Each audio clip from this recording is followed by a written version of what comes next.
Everybody, it's me, Andrew. Get out into nature and tune in for yourself. Resonate with the Earth's electromagnetic field via 432 hertz, the universal frequency. Balance out psychologically and emotionally and further strengthen your brain and your heart's coherence as well. Get a plant-based diet going for yourselves today and to nurture yourself right back into life. We are literally herbivores in our nature. Further balance out your physical body's pH level and to get with alkalinity.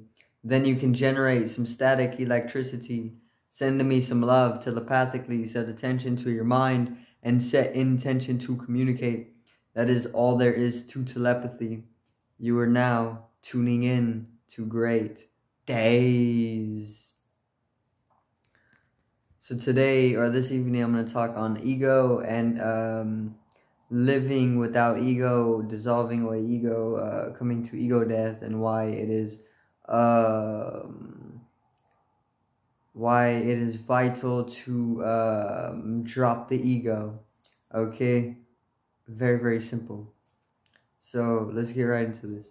So the ego is pretty much our sense of self-identity, right? And it is an entity in itself. It is an entity that thrives off of fear. It thrives off of arguing. It thrives off of conflict. It thrives off of lower vibrational energies, right? It's a minute entity, but you got to understand that we are all born with ego, right? And the way society is, it kind of just builds or inflates the ego as we go through the educational system. Obviously, the educational system supports the ego, and it inflates it. Okay, and this is kind of poisonous to the true nature of who we are. Okay, because we are not the ego, but society supports living in the dimension of mind that is for the ego, right?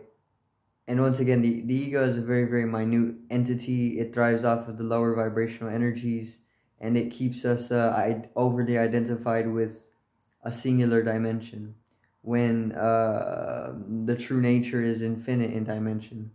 Okay, so ego is that entity that keeps us away from being able to manifest whatever it is we desire, okay, or whatever it is that we dream of. Ego is also what keeps us away from unconditionalities. Ego is what brings us out of that universal oneness, okay, and ego is also,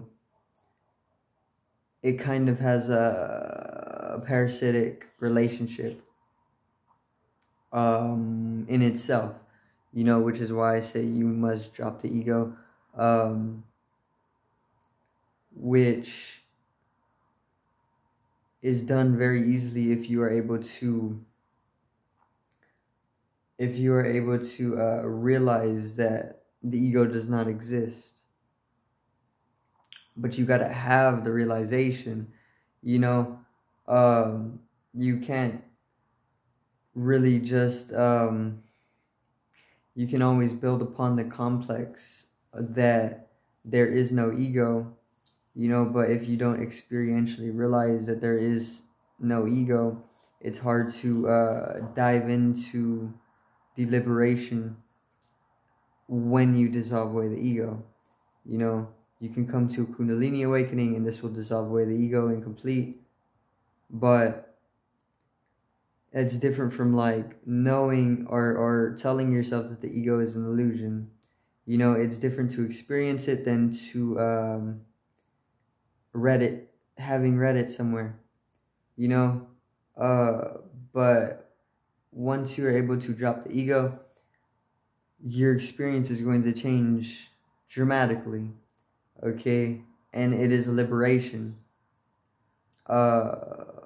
and synonymous with enlightenment as well, okay? but the ego is more integrated than anything. You know, you kind of integrate it. You switch your identity more so. So you're identified with a specific dimension of your being, right? Some very minute identity that has been programmed into you. Okay, usually it's the physical body, maybe a thought process, and that may be it, right? Experiences and some stuff. But you got to integrate the ego to a higher identity, one that is truer in your nature or more accurate, you know, because you're not just the body and you're not just the mind, you're not just a few pleasant experiences or bad experiences in your memory. You know, you're a lot more than this, okay? And this is why I say you need experience. You need to experience something beyond the flesh and beyond the mind in order to actually make that integration of identity, you know, to a universal identity, which is who you truly are as a being. You aren't just a little body or a little ego. You're the universe. You're the universe in its totality, okay? Because separation is an illusion. It does not exist. It's a conceptual illusion. Okay, and concepts don't actually exist. They are also just a very, very minute dimension of mind. Okay, but when you dissolve away conceptual reality, all concepts fade, and you're then able to actually experience what is, okay, or something deeper than concepts. All right. So once you have an experience of something more boundless or limitless, you know, something beyond flesh and mind, you can then make that integration of identity to a more universal identity.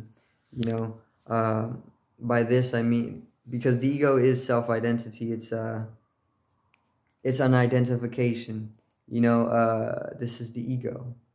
Okay, who you think yourself to be is what the ego is. Who you think you are. You know, you're thinking you're somebody right now, right? That's the ego. It's a little illusion of the mind. You know, it's a holographic image. It doesn't actually exist. So you can change the identification to something more accurate. You know, because once again, usually people are identified with the body or even the mind, and you can change this to a universal identity, right? But you got to have experience to make that integration of identity. And when you are able to make that integration of identity, the experience of life completely changes, and this brings about liberation as well. And it's very, very beautiful. You know, you got to drop the ego, because the ego is getting in the way of a lot of things that you as a being or an organism need to be doing for the evolution of the collective or the spirit. You know, but the ego is keeping you out of it, all right, or stagnating the evolution. So you can drop the ego. You can literally work on it. Work on dropping the ego. It's very, very simple. In whatever way works best for you. You know, it can be whatever you feel comfortable with. Do it. You know, something that you actually can see allowing you to distance yourself from your old identifications, so that you can integrate new identification, more of a accurate identification with the universal organism rather than the individual organism. Okay, but you got to understand your organism as well. You got to know thyself, which can actually make way for the experiential realization to integrate the new identification, you know. So you got to do this for yourself. You need to drop the ego, right? Because it's a very small entity. Once again, it's thriving off of lower vibrations, but in reality, as an organism, not as an ego, not as a conceptual illusion, but more as the reality of things, you are a god, not not an ego, you know. And everybody is a god or a goddess, okay. And this is where the universal identity comes in. All right, this is when you switch it to minuteness, to omniscience, you know. And that's a more accurate identification, okay, matching up with the reality of things, you as an organism rather than you as a thought, you know, or a dimension of intelligence, okay. But that's pretty much gonna be it for today's video, or this evening's video. I do thank everybody for watching. Once again, peace out, one love, and have a great evening.